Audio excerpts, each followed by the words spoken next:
village that just wants to share. An abandoned military village in Germany could get a new lease of life as a hippie commune fit for the 21st century. Patrick Henry Village, near the German city of Heidelberg, was not born to hippie ideals. In fact, it was opened by the U.S. Army as a military base after World War II, and was described by those who lived and worked there as a tiny slice of 1950s American transported to Europe. It was closed in 2013, and since then the German government has pondered what to do with it. The vision, says Prof. Carlo Ratti, who runs the design company Carlo Ratti Associati and heads up the Massachusetts Institute of Technology Sensible Cities Lab, is to transform it into an experiment for future living. We need to try out different things, that is important as architects and engineers, because it is how human society progresses, he tells BBC News. We started this project with a question: what would a commune based on digital sharing look like? And an island of America in Europe seemed like a good test bed. If the vision becomes reality, residents will share accommodation and workspace and produce their own food and goods. It aims to accommodate 4,000 people in a 1 square kilometer 0.4 square miles site. It may resonate with a certain demographic, such as students and entrepreneurs, of which Heidelberg has many, says Prof. Ratti. But it will be open to everyone, and potential residents are likely to be invited to submit their reasons for wanting to join online, with the community voting on who comes to stay. At the heart of the commune will be the Maker Square, an area dedicated to digital fabrication. The Maker movement is a trend for individuals and groups to create products from recycled electronics or other raw materials. Increasingly, it is making use of modern technology such as 3D printing to create cottage industries that can mass produce. For Prof. Ratti, a communal way of life is not just more sustainable but more sociable. If you live in a big city, you have access to lots of like-minded people, but in smaller communities you may only have a few thousand, he says. So why not create a like-minded community where it is easy to connect with people and sharing is the glue? His ideas were recently presented at German design exhibition International Bauausstellung. The group that will ultimately decide what happens on the site, also heard proposals from other groups, including a car-sharing service to connect the site to Heidelberg using self-driving shuttles. It's about a process of transformation that we want to trigger, says Prof. Keith Christians, who works on the project.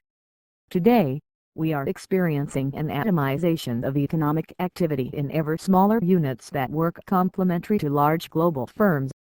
Increasingly, we are depending on highly specialized small-scale enterprises.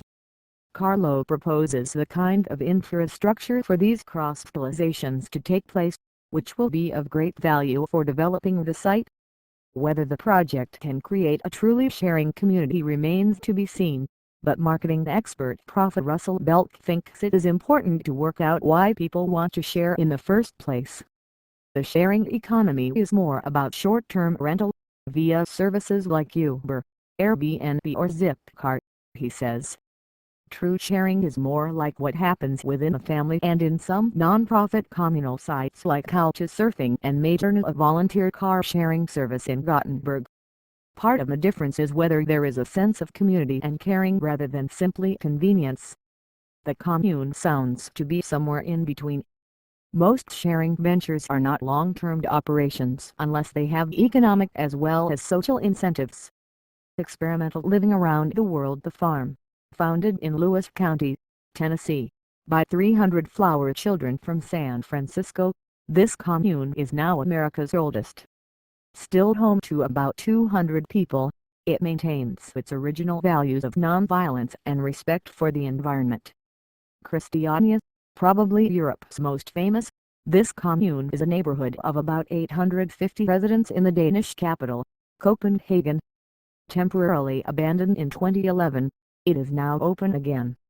It has been a source of controversy for the Danish government since it opened in 1971, largely because of its cannabis trade. Arcocity, This experimental town was built in the 1970s in an attempt to fuse architecture and ecology. All the buildings are designed to work in harmony with their environment. Many reflect the changing seasons so a maximum amount of sunlight penetrates during the winter and very little during the hot summer. Many also make use of solar power for heating, cooling and electricity. This city in southern India set up in the late 1960s to work towards human unity and the transformation of consciousness. Seen by many as a microcosm of experimental world peace, its 2,000 residents come from 40 different nations. Finehorn Eco Village, set up in the 1960s. This village in Scotland decided in the 80s to concentrate on being an environmentally friendly community and now claims to have the smallest environmental footprint of any town in the modern world. Buildings are made from found materials, such as whiskey barrels, and the village is powered by a wind turbine and a water treatment plant that makes use of algae, snails and plant life to purify the community's water supply.